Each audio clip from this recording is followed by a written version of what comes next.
Pues yo creo que es lo más fácil, ¿no? Sí. La otra es que la suba al campus virtual. ¿Qué prefieren? ¿Se ¿Mandárnoslo las por mando? dónde sería? ¿Por dónde sería? Por, por el correo. Pero no tienen un correo de grupo, ¿verdad? Todavía no, pero si quieres lo puedo hacer. Pues para mí es lo más sencillo. Si lo haces, les mando las presentaciones en PDF. Ok, ¿Les ahorita parece? antes de que acabe la clase te mando al chat el correo de grupo. Mejor mándamela al correo, si Ok. no es mucha molestia. Bueno, entonces empezamos. Esto es una recapitulación nada más para que entiendan por qué tenemos la diversidad que tenemos y un poco en dónde se originan los diferentes grupos y demás. Esto en realidad es más que nada biogeografía y cambio, pero es muy importante para entender vegetación. Entonces, Pangea es hace 650 a 475 millones de años. El continente estaba en el hemisferio sur y la mayor parte del tiempo solo hubo bacterias, hongos y algas, hasta que aparece la primera planta terrestre hace 420 millones de años, que es Cooksonia, una planta muy chiquita, unos 10 centímetros, con esporangios terminales. Después se separa en dos grandes grupos de tierras emergidas, que son la Eurasia hacia el norte y Gondwana hacia el sur. Eso es entre 280 y 180 millones de años. Y aquí ya están todos los grupos de plantas, es decir, helechos y todas las que se conocen como gimnospermas, coníferas, cícadas, etcétera, pero no las angiospermas. Y entonces aquí ya tienen toda la masa del norte, que es Norteamérica y Asia, y toda la masa del sur, que es Sudamérica, África, Australia, India y Antártica. Entonces, los grupos que evolucionan en el norte incluye, por ejemplo, de los que tenemos pinos, y los que evolucionan en el sur incluye, por ejemplo, las cicadáceas y las araucariáceas. Araucarias son estas coníferas que parecen pinos, pero son estrictamente sudamericanas. Está una en la Plaza de la Corregidora, ¿no? Por ejemplo. Hace más o menos 184 millones de años, ya se separan todos los continentes a diferentes tiempos.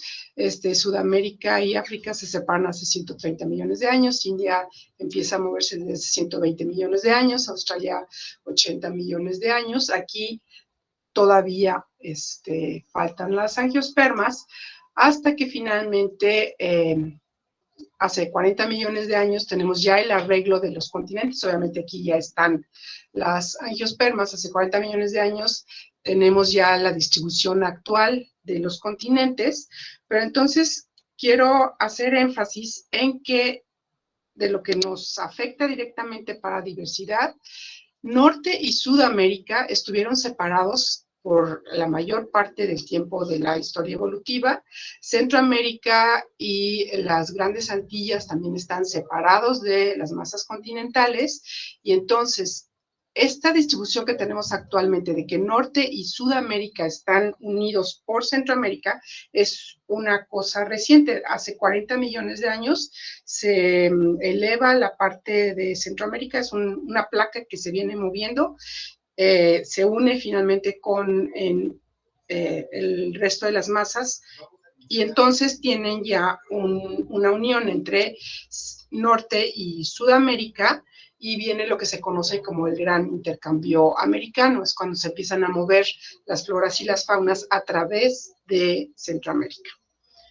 Entonces, eso refleja en las provincias florísticas, es la historia que han compartido durante millones y millones de años. Tienen toda la parte del norte, que es el reino holártico, luego tienen toda la parte del paleotrópico, que está en verde, y luego tienen todo lo que está en amarillo, que es el neotrópico. Todo lo del sur son las partes ya más frías, que estuvieron con Antártida y con la parte más al sur de Sudamérica, ¿no? Pero entonces, esta historia de tener grupos que estuvieron juntos durante tanto tiempo es lo que les da las provincias florísticas.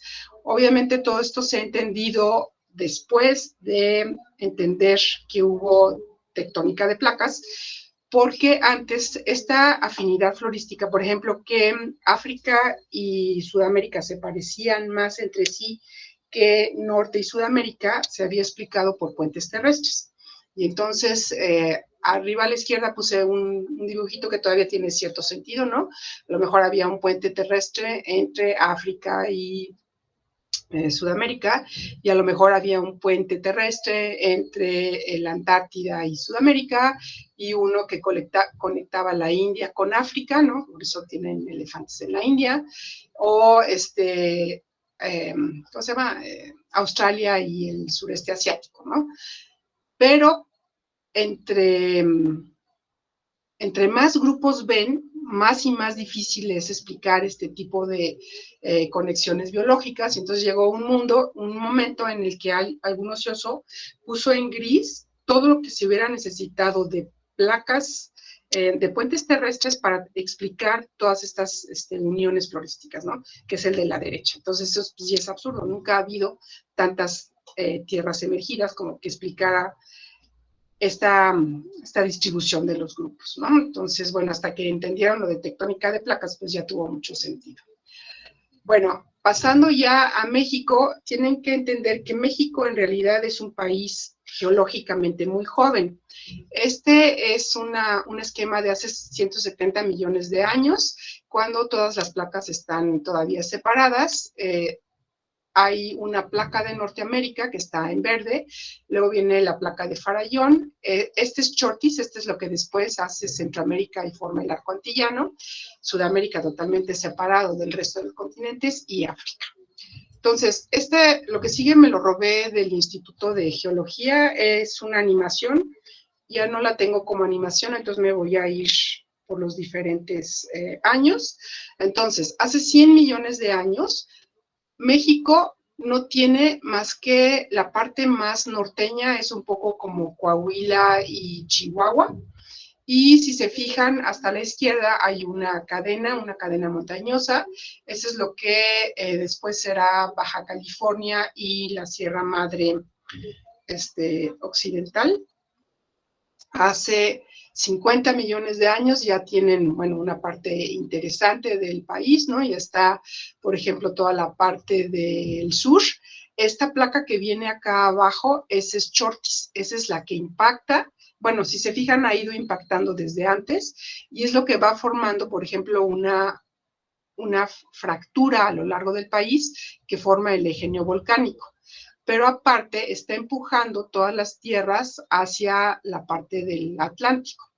Entonces, hace 50 millones de años ya tienen prácticamente toda la parte continental de México, pero nada en la parte del Golfo, en donde tienen todavía en azul, esas todavía no son tierras emergidas, ahí tienen mar, y el origen del país en esa zona es básicamente sedimentario, por eso tienen fósiles marinos en la Sierra Gorda.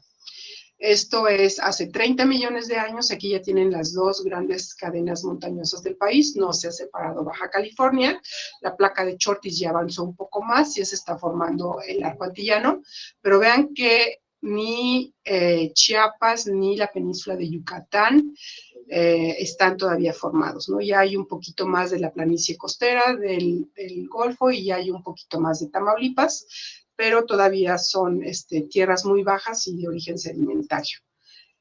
Hace 10 millones de años ya por fin emerge la península de Yucatán, ya se formó, ya Chortis impacta contra el resto de Norteamérica, se empieza a formar el puente de Panamá, ya tienen un arco antillano y se empieza a separar la península de Baja California y apenas en el reciente, entonces ya tienen una península de Baja California, una península de Yucatán y el resto del país formado. Entonces, bueno, no, México no es un país de mucho fósil ni de grandes historias evolutivas porque ni siquiera existía.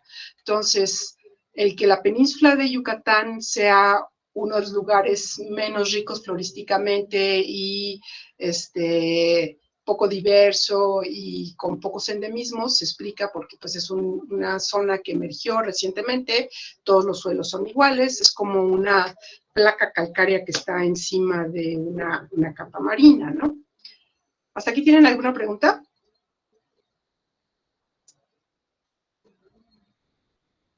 Bueno, debo suponer que no. Y entonces, Perdón. entonces, ¿sí? Entonces solo Chotis es lo que chocó con la otra como masa continental que era el norte y se incorporó, o sea, se fusionaron para formar como el centro del país. Chortis es una placa que viene viajando del norte, Ajá. viaja del norte hacia sur, pero ya tienes una placa emergida que es Norteamérica. Entonces, lo que Ajá. Chortis va formando es como un reguero, ¿no? De tierras, porque empieza a impactar contra lo que ya había emergido de México.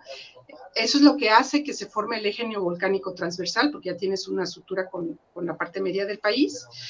Y una vez que impacta con el resto del continente, con el resto de la placa de Norteamérica, entonces eso forma parte de Centroamérica, pero también empuja el arco antillano, ¿sí? Entonces esas como reguero de islas que había antes en la parte de más al sur, una vez que impacta con Chortis, eso lo mueve hacia el norte y te forma la península de Yucatán, bueno, más bien emerge la península de Yucatán, Chortis se impacta con Norteamérica y forma Centroamérica, pero además empuja el arco antillano.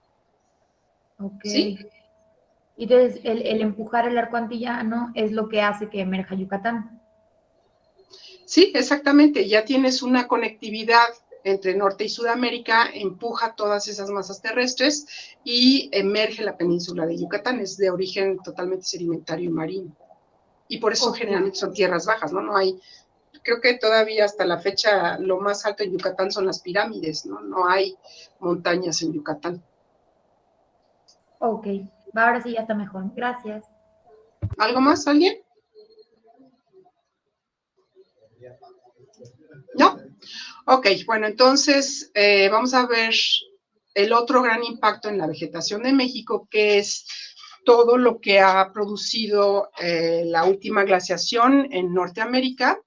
Entonces, ya estamos en épocas muy diferentes, estamos hablando de 18,000, hace 18,000 años, cuando fue una de las últimas glaciaciones, y esto es lo que ha postulado que la distribución de la vegetación. Perdón, tienen una capa de hielo muy grande que abarca prácticamente todo Canadá y una buena proporción de Estados Unidos. Entonces los climas, además de ser más fríos, eran más húmedos. Y se postula, y todo esto es con no tanta evidencia porque no tienen un registro fósil tan largo, pero bueno, entonces tenían tundras que están en anaranjado, tenían un semidesierto más templadón que está en rosa, tenían algo parecido a una taiga en la parte del Golfo, y en México más bien había unas zonas boscosas abiertas, y más hacia el sur tenían básicamente pastizales. Hace 13,000 años la capa de hielo se empieza a retraer, el clima empieza a cambiar, el pastizal se reduce mucho, ya tienen un matorral diferente en la península de Baja California. Hace 11,000 años ven ya una manchita roja a la izquierda, en lo que sería, pues creo que seguirá al norte de California, no sé, pero bueno, aquí ya tienen una vegetación diferente, que es un matorral mediterráneo. Ya les había dicho que el norte de la península de Baja California es muy distinto del resto del país, y eso tiene que ver con estos orígenes. Toda la parte de México se convierte en una zona templada, pero boscosa.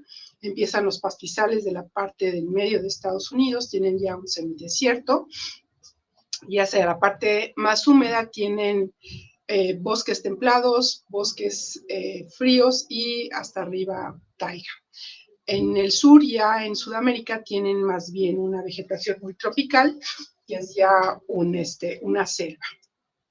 Y hace 8,000 años, ese matorral mediterráneo empieza a bajar. México ya es un semidesierto en una gran proporción del país, excepto muy al sur, cuando ya tienen una zona más húmeda.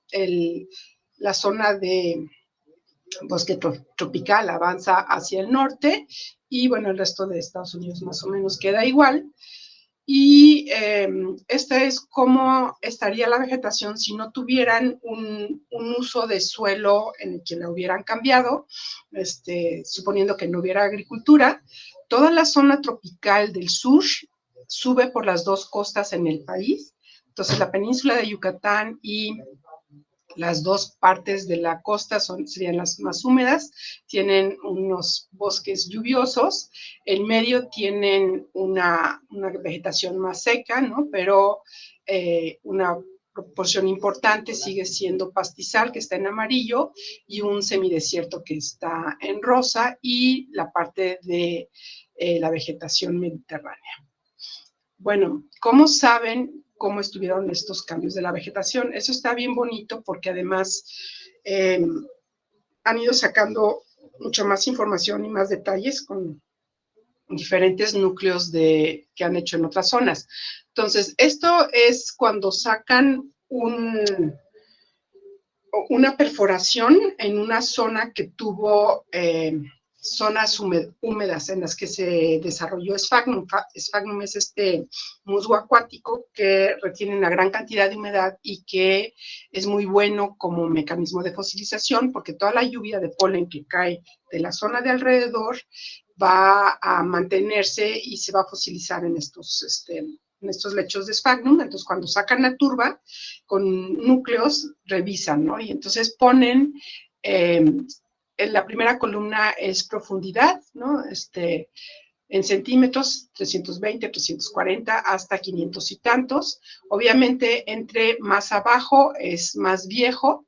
Entonces, la siguiente columna es años antes del presente, hasta arriba tienen actualidad, ¿no? La actualidad está acá 500, 1000, 1500, etcétera, hasta que llega como a 10,000, creo. Y luego todo lo que sigue son perfiles de abundancia de granos de polen.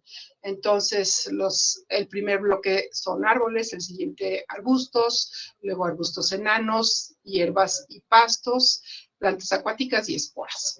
Y entonces cada columna va a tener, por ejemplo, alnus. Si se fijan, hubo una época cercana al presente que casi no había, pero si se van mucho más abajo, había mucho alnus.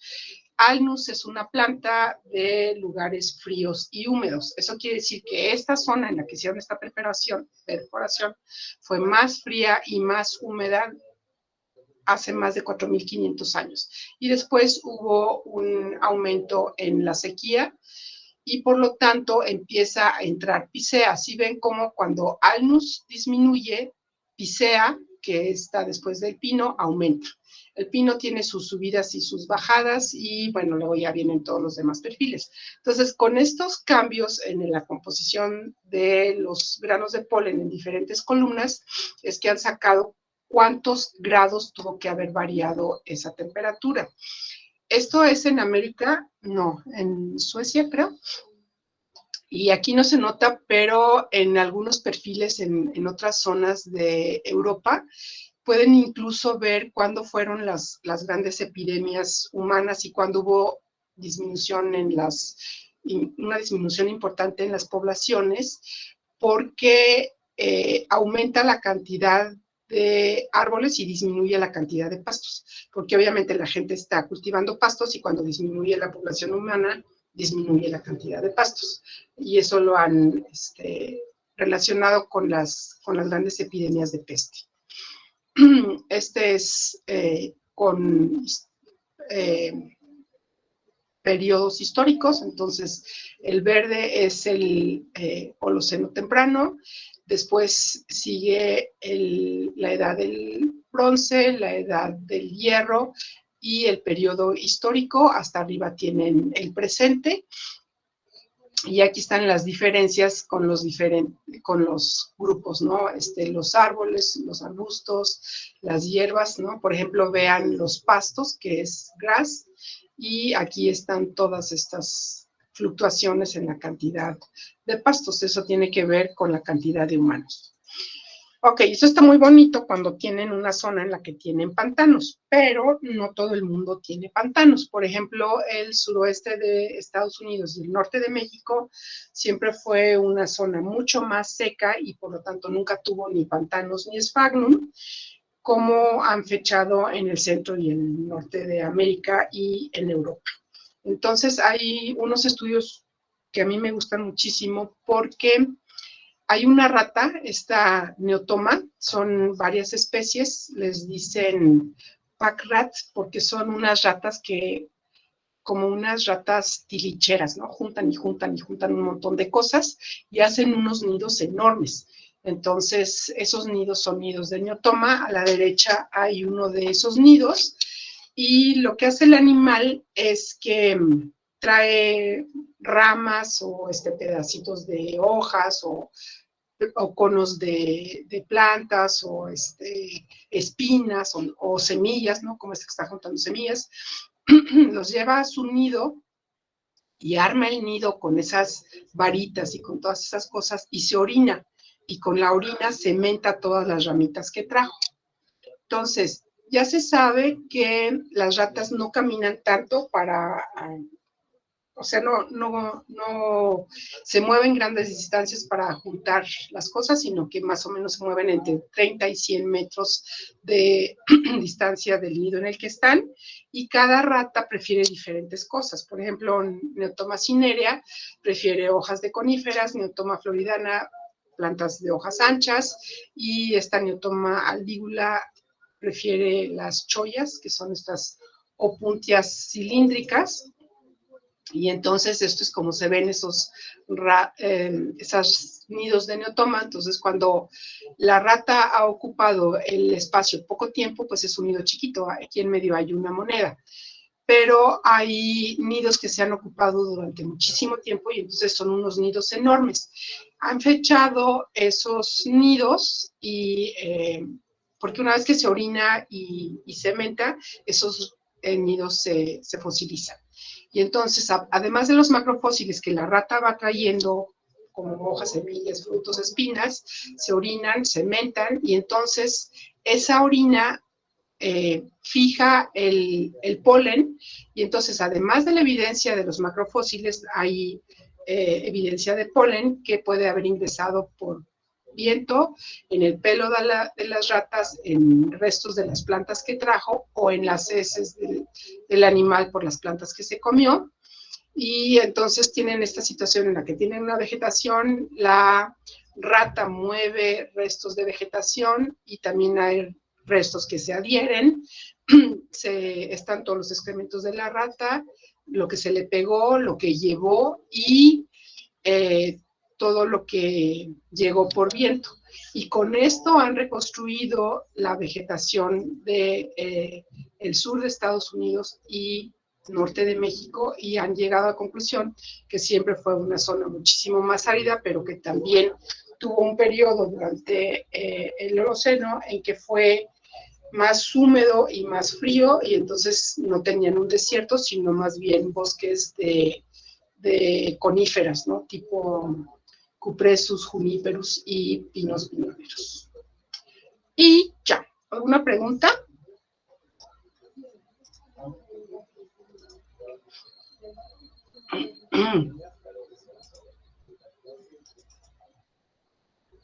Ay, ¿ya me dejaron aquí sola o qué? No, bueno, por mi parte no tengo ninguna duda, todo me quedó, pues, claro. ¿Alguien No, más? todo bien. Mira, está bien interesante lo de las ratitas. Sí, y además están bien bonitas las ratas. Bueno, resulta que la semana que entra no voy a estar, me voy a campo, no tenemos clase el martes que viene, entonces nos vamos a adelantar con la siguiente presentación, que deben de estar viendo una que dice diversidad, endemismo y formas de vida. Sí. Ok, entonces, primero, el país está atravesado por el trópico. Eso quiere decir que tenemos una parte al sur del trópico de Cáncer. El trópico está a los 23 grados 27 minutos de latitud norte. Estamos en el hemisferio norte, o sea que toda la circulación que nos toca de aires y de masas de agua y demás va hacia la derecha. Ya les había dicho, en la zona cercana al Ecuador y antes de los 30 grados tienen la zona por movimientos atmosféricos en las que llueve más. Entonces, una vez que pasan del trópico de Cáncer a los 30 grados de latitud, lo que tenemos va a ser desiertos, simplemente por el movimiento atmosférico, pero además ya al norte del lado del Pacífico tenemos la corriente fría de Baja California, y entonces ya también les expliqué por qué una corriente fría da desiertos. Entonces tenemos básicamente una zona al sur del trópico que recibe buenas precipitaciones por el movimiento de las masas de aire, una zona en el Pacífico más seca por el efecto de la corriente fría del Pacífico. Tenemos una corriente caliente en el Golfo, entonces esa es la parte donde vamos a tener climas más húmedos y más lluviosos, y porque estamos a los 30 grados de latitud norte, entonces tenemos desiertos. Básicamente, entonces, México tiene climas calientes y tropicales, fríos en las montañas y desérticos al norte y en el lado del Pacífico. Bueno, con esto, obviamente, uno espera ya de por sí que haya una alta diversidad, porque tienes muchos climas, también ya les dije, tenemos muchas geoformas y diferentes orígenes geológicos, y entonces eso da que México sea un país en el que hay una alta diversidad, pero esa diversidad está además dada a diferentes niveles de jerarquía, ¿no? Entonces tenemos una alta diversidad de comunidades vegetales, tenemos prácticamente todos los tipos de vegetación conocidos en el mundo. Solo India y Perú tienen coberturas similares. El único que tiene vegetaciones que no tenemos, al menos en América, es Brasil. También tenemos un alto nivel de diversidad con respecto a las formas de vida, es decir, el aspecto de las plantas. Son muy variables, sobre todo en zonas áridas. Se han descrito más de 40 diferentes, y solo Sudáfrica nos mata de la envidia porque, como en la mitad del territorio, ellos tienen esa misma diversidad de formas de vida. También tenemos una alta cantidad de especies de plantas. México tiene más o menos 30,000 especies. Cada año se describen más, sobre todo microendémicas o crípticas. Tenemos el cuarto nivel de diversidad en el mundo. Nos ganan Brasil, Colombia y China, y después vendría México. La otra es que tenemos esta combinación de elementos que evolucionaron en el norte y llegan al país de la parte de Norteamérica, pero a partir de la formación de Centroamérica también tenemos elementos neotropicales. Tipo elementos boreales están todos los encinos, todos los pinos, todo lo que tenemos en las altas montañas. Y tipo neotropicales, por ejemplo, las cactáceas son de origen sudamericano, llegan a México y tienen una radiación impresionante, también las leguminosas. Y finalmente, con esta situación de que tenemos muchas zonas aisladas, también hay una alta cantidad de endemismo en el país. Se calcula que son más o menos 18,000 especies. Y finalmente tenemos una alta diversidad cultural. Para que un lugar se considere alto en diversidad cultural, tiene que hablar más de 200 lenguas. Hay pocos países que tienen esta combinación de alta diversidad biológica y alta diversidad cultural. ¿Por qué es importante? Porque México es un lugar de domesticación de plantas. Todas esas, maíz, chile, calabaza, vainilla, todas esas están domesticadas en México, y al tener diferentes grupos étnicos que manejan su diversidad de diferente forma, entonces tienen una gran cantidad de diversidad en plantas cultivadas, en formas de cultivo y en formas de preparación. México es un centro de domesticación de 118 especies, de 70 géneros, de 39 familias. Bueno, y para tratar de explicar cómo se distribuye el endemismo y los límites al que llega este endemismo, hay un concepto que a mí me gusta mucho que desarrolló el doctor Rendosky, que es el concepto de Megaméxico. Yo creo que todos han visto trabajos en los que dice el género Quercus en Norteamérica, excepto México, y el género Salvia en Norteamérica, excepto México.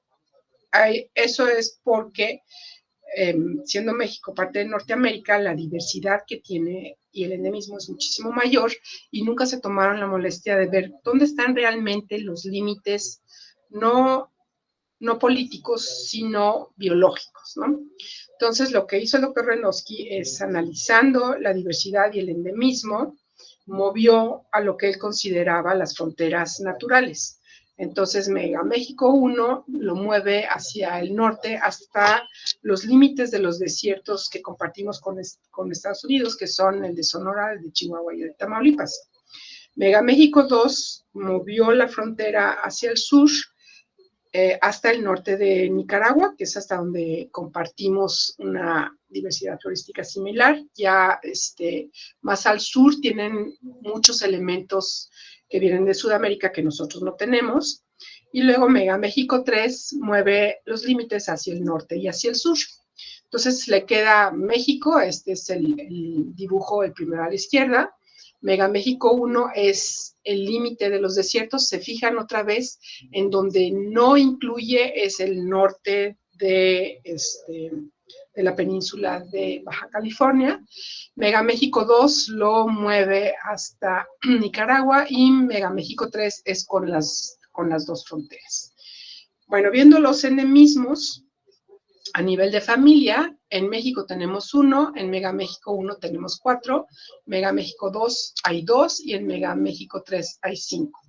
Si lo ven a nivel de géneros, en el país hay 230, en Megaméxico 1 310, al igual que en Megaméxico 2, el endemismo no está hacia el sur. Y en Megaméxico 3 tendrían 400. Aquí está el porcentaje de las floras que representa ese endemismo. Y luego el endemismo a nivel de especie, que es obviamente un endemismo más reciente. Ya les dije, México no es antiguo, México es reciente. Entonces el nivel de endemismo no puede ser muy antiguo, más bien lo tenemos en las especies. En México hay 9.300, eso es el 52%. Si se van hacia el norte son 10.600, que es el 59%, es decir, hay un endemismo muy importante en los desiertos. Hacia el sur tienen el 64% con 11.500 y en total tendrían el 72% como endémicas. ¿En dónde está ese endemismo? Primero, en las zonas áridas. Las zonas áridas son lugares muy estresantes para las plantas. Obviamente la lluvia es poca, pero además es errática.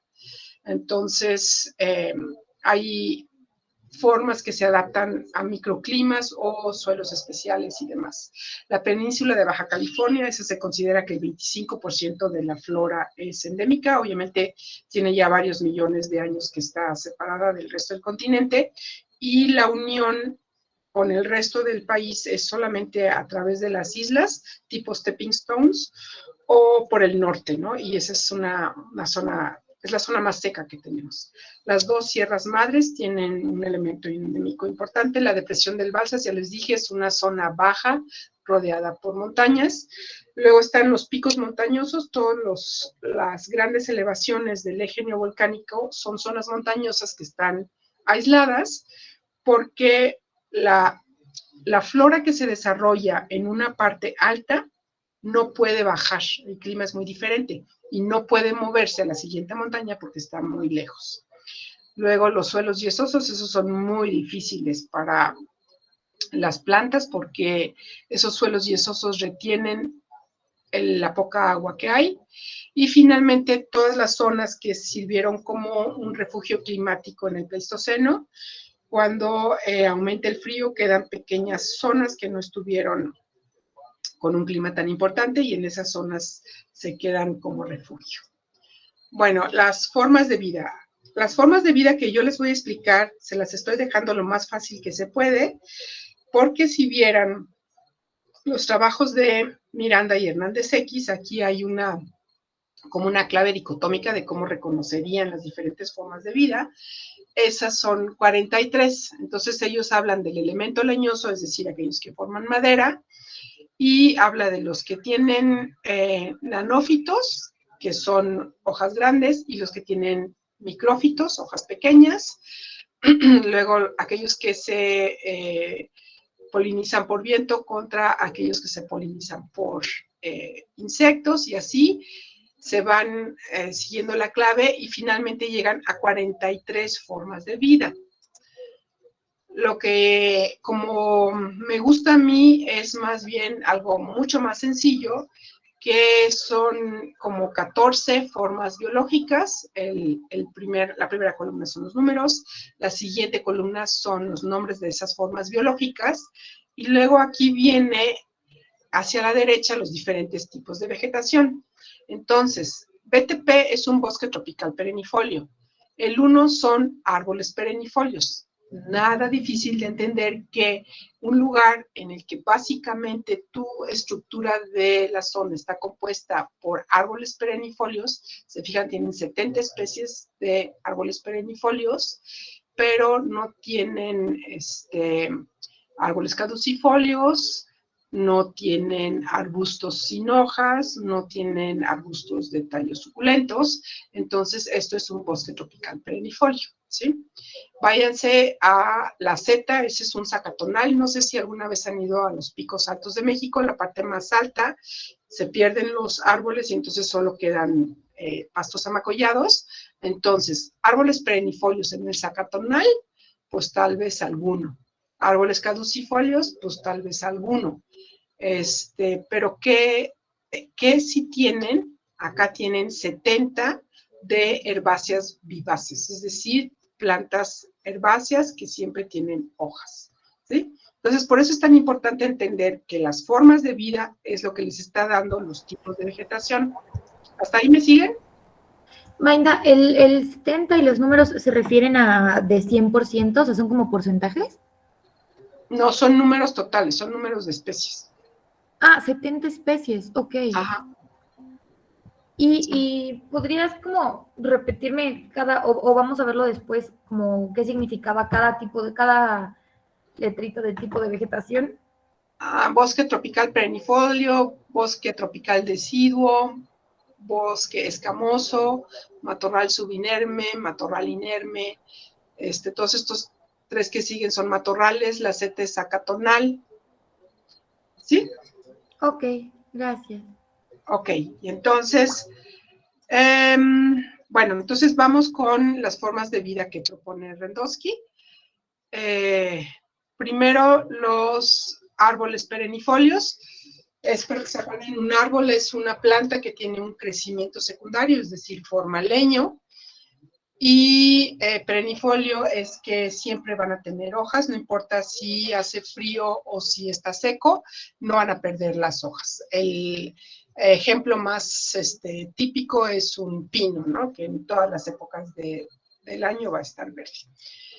Después van a tener los árboles caducifolios. Esos árboles caducifolios pueden perder las hojas porque haya frío, como en este caso, ¿no? Entonces el árbol es exactamente el mismo lugar, es un cerro en Tamaulipas. El árbol que tienen aquí a la derecha, en la primera imagen, es un pino, y los árboles de atrás están todos con hojas, y el de la derecha es la misma zona, pero en invierno. Aquí está el mismo pino con sus hojas, pero todos los árboles de atrás están pelones porque perdieron las hojas por frío. Esos árboles son los que hacen estos colores muy bonitos en el otoño, cuando empiezan a mover todos los elementos que todavía les sirven, pierden la clorofila y porque la reutilizan, ¿no? La mueven al tronco y entonces quedan rojos, anaranjados, amarillos, etc. Hay árboles que no pierden las hojas por frío, sino por sequía. Eso cualquiera que, bueno, no sé cuántas veces hayan venido a Juriquilla, pero si llegaron a venir a clases a Juriquilla, vieron que el cerro de enfrente, después de lluvias está todo verde, pero en cuanto empieza la sequía, por ahí de noviembre, diciembre, empieza a perder las hojas. Ese es un bosque caducifolio por sequía, que es lo que tenemos muy evidentemente aquí en Querétaro, ¿no? La siguiente foto está aquí en Querétaro. Cuando la planta forma un leño, pero el leño ramifica desde la base, entonces son arbustos. El caso de este de enfrente es un arbusto porque tiene la ramificación desde abajo y hay unos que nunca pierden las hojas, hay otros que las pierden por completo, como el siguiente ejemplo, este ya es en la Sierra Gorda, y hay otros de climas todavía más secos que nunca tienen hojas, que son los arbustos áfilos. Esos son arbustos tan adaptados a la sequía que la fotosíntesis se lleva a cabo por los tallos y no pierden tanta agua. Después van a tener arbustos que sí forman hojas, pero además tienen una gran cantidad de espinas. Las espinas, bueno, pueden no tenerlas, pueden tener espinas en las partes laterales de las ramas o pueden tener espinas en las puntas de las ramas.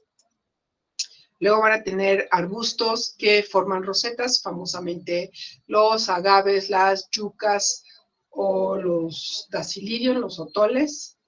Esos son de climas más secas. Luego los que forman tallos suculentos, como todas las cactáceas, ¿no? Pueden ser columnares, como el de la izquierda, o pueden ser más pequeñas, como el de la derecha. Luego tienen las hierbas. Las hierbas no forman un crecimiento secundario, son plantas generalmente pequeñas. Hay algunas hierbas que sí pueden llegar a 2 o 3 metros, pero no es lo común, más bien son plantas pequeñas. A la izquierda tienen una acuática que es Marsilea.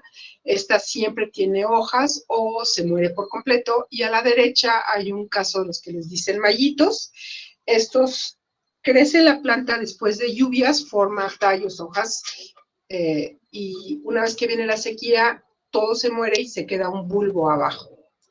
También hay plantas trepadoras, esas son las que tienen la capacidad de subirse a la vegetación que la sustenta, y hay veces que esas trepadoras tienen la capacidad de formar leño, y entonces se llaman lianas, pero bueno, siguen siendo plantas trepadoras. Y finalmente tienen las plantas rastreras, aquellas que van creciendo sobre el suelo sin subirse y pueden formar estolones o simplemente no subir. Aparte están las plantas epífitas, esas son plantas que crecen encima de otras, pero que no las están dañando. Estas plantas están limitadas a zonas en las que puedan o captar humedad por lluvia o captar humedad por neblina, si no, no se pueden formar. Y bueno, todo el mundo yo creo que ha visto que hasta pueden estar en los cables, ¿no? Entonces es evidente que no están dañando a la planta en la que están. Y finalmente van a tener plantas que son parásitas, pueden ser parásitas de raíces, como el caso de la derecha, esos les dicen maíz de coyote, son parásitas de las raíces de los encinos, o pueden ser parásitas de estructuras aéreas, como la cúscuta o fideillo que está en la imagen de la izquierda. También los muérdagos, esos son parásitos de partes aéreas. ¿Hasta acá tienen alguna pregunta? Todas estas fueron plantas terrestres, no son plantas que se desarrollen en condiciones de saturación de humedad, son terrestres. Yo ¿Okay? tengo una pregunta, doctora. ¿Sí? ¿Existe la posibilidad de que haya convergencia entre distintos tipos de vida para las plantas? O, por ejemplo, no sé, una epífita parásita. Epífita parásita. Pero convergencia es que diferentes grupos taxonómicos lleguen a las mismas formas. Hay convergencia en árboles de todos los tipos porque hay angiospermas y gimnospermas que son árboles, ¿no? Entonces, sí hay convergencia entre formas de vida por grupos taxonómicos. Eso de las epífitas y las parásitas está interesante porque las tilancias siempre se han considerado plantas epífitas, son así como el epítome de una planta epífitas. Pero resulta que en una en especial hicieron un estudio, porque le iba demasiado bien, ¿no? Entonces, hicieron un estudio de realmente solo se ancla en la planta que la tiene, y resulta que no, que sí se pasa de viva porque las raíces llegan a floema. Entonces, sí está tomando savia de la planta que la sostiene. Solo se conoce un caso. En general, las epífitas son epífitas y las parásitas ni siquiera se toman la molestia de hacer clorofila, excepto, por ejemplo, los muérdagos, ¿no? ¿Sí te contesté? Sí, muchas gracias. Ok, ¿algo más? Entonces, las plantas acuáticas, esas, las formas de vida que les voy a explicar están tomadas de otros autores que son Lotti y Novello. Ellos tienen, estas sí son plantas que están estrictamente restringidas a la presencia de agua, tienen adaptaciones especiales porque las raíces respiran, entonces tienen que mover aire hacia las partes subterráneas. Están las enraizadas emergentes, como la de la izquierda, esta es una ciperácea, pero también ahí están los tules y los juncos. Las enraizadas sumergidas, en las que toda la vida de la planta se lleva a cabo abajo del agua, tanto fotosíntesis como floración, fructificación, polinización. Luego están las libres rotadoras, como la de la derecha, es un lirio acuático, es una planta que forma raíces, toma todos los nutrientes y el agua por las raíces y siempre está encima de la columna de agua. Ahí también están las lentejas de agua o las azolas. Y luego a la izquierda tienen una libre sumergida, esa es una utricularia, es una carnívora, es una planta que jamás forma raíces, cuando germina forma tallos y hojas y nunca se enraiza, entonces están restringidas a aguas quietas o de pocos movimientos. Después tienen las plantas de hojas flotantes, como a la izquierda, tienen unas ninfeas que están enraizadas entre los juncos, y luego las plantas de tallos postrados, como la de la derecha, esa es una ludwigia. Estas son horribles porque se enraizan primero en la orilla del cuerpo de agua, luego forman un estolón y después el resto de la planta está encima del agua y uno siempre cree que pues siguen en la tierra, ¿no? Y en realidad ya estás directamente en el agua. Bueno, entonces, hablando de las formas biológicas y los tipos de vegetación, en el bosque tropical perennifolio vas a tener básicamente árboles perennifolios como forma dominante de vida. En un bosque tropical deciduo vas a tener árboles caducifolios y luego hay lugares como el matorral subinerme en el que puedes tener algún árbol perennifolio, algún árbol caducifolio, pero básicamente vas a tener arbustos caducifolios o arbustos perennifolios, que son este 10 y este 50. Y finalmente en un zacatonal vas a tener tal vez alguno de árbol o arbusto, pero más bien vas a tener otras formas de vida.